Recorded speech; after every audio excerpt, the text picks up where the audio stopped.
theory.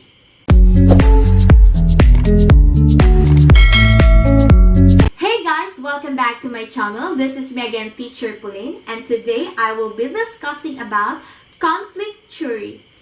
Conflict theorists do not believe that public schools reduce social inequality. Rather, they believe that the educational system reinforces and perpetuates social inequalities that arise from differences in class, gender, race, and ethnicity. To them, educational systems preserve the status quo and push people of lower status into obedience. Conflict theories see education system as a means by which those in power stay in power. The fulfillment of one's education is closely linked to social class. Students of low socioeconomic status are generally not afforded the same opportunities as students of higher status, no matter how great their academic ability or desire to learn. Picture a student from a working class home who wants to do well in school. On a Monday, he's assigned a paper that's due Friday. Monday evening, he has to babysit his younger sister while his divorced mother works. Tuesday and Wednesday, he works stocking shelves after school until 10 p.m.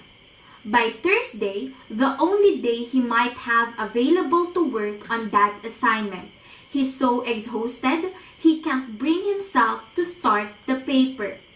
His mother, though she'd like to help him, is so tired herself that she isn't able to give him the encouragement or support he needs. And since English is her second language, she has difficulty with some of his educational materials. They also lack a computer and printer at home, which most of his classmates have. So they have to rely on the public library or school system for access to technology. As this story shows, many students from working class families have to contend with helping out at home, contributing financially to the family, poor study environments, and lack of support from their families.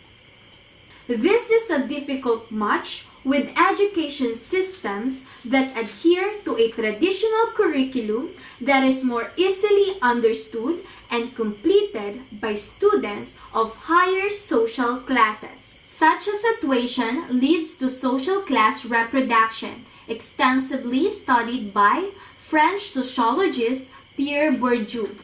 He researched how cultural capital or cultural knowledge that serves as currency that helps us navigate a culture alters the experiences and opportunities available to French students from different social classes.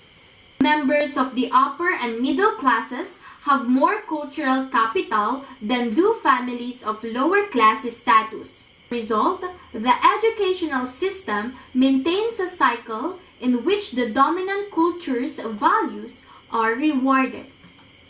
Instruction and test cater to the dominant culture and leave others struggling to identify with values and competencies outside their social class. For example, there has been a great deal of discussion over what standardized tests truly measure. Many argue that the test groups students by cultural ability rather than by natural intelligence. The cycle of rewarding those who possess cultural capital is found in formal educational curricula as well as in the hidden curriculum, which refers to the type of non-academic knowledge that students learn through informal learning and cultural transmission.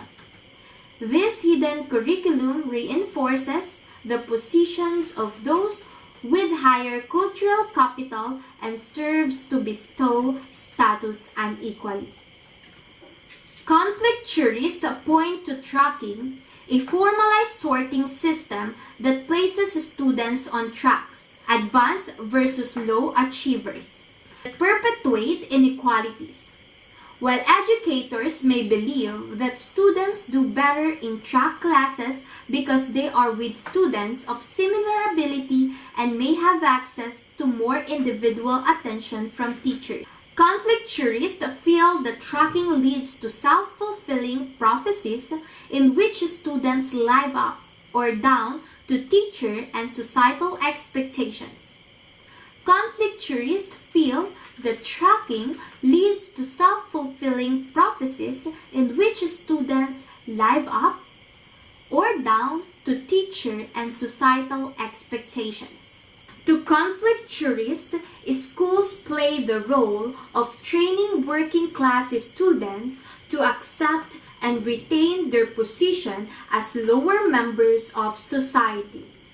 They argue that this role is fulfilled through the disparity of resources available to students in richer and poorer neighborhoods as well as through testing. IQ tests have been attacked for being biased, for testing cultural knowledge rather than actual intelligence. For example, a test item may ask students what instruments belong in an orchestra. To correctly answer this question requires certain cultural knowledge. Knowledge most often held by more affluent people who typically have more exposure to orchestral music. Though experts in testing claim that bias has been eliminated from tests, conflicturists maintain that this is impossible. These tests, to conflicturists, are another way in which education does not provide opportunities but instead maintains an established configuration of power. Thank you for listening. For more related videos about this topic, don't forget to subscribe to my channel. Bye!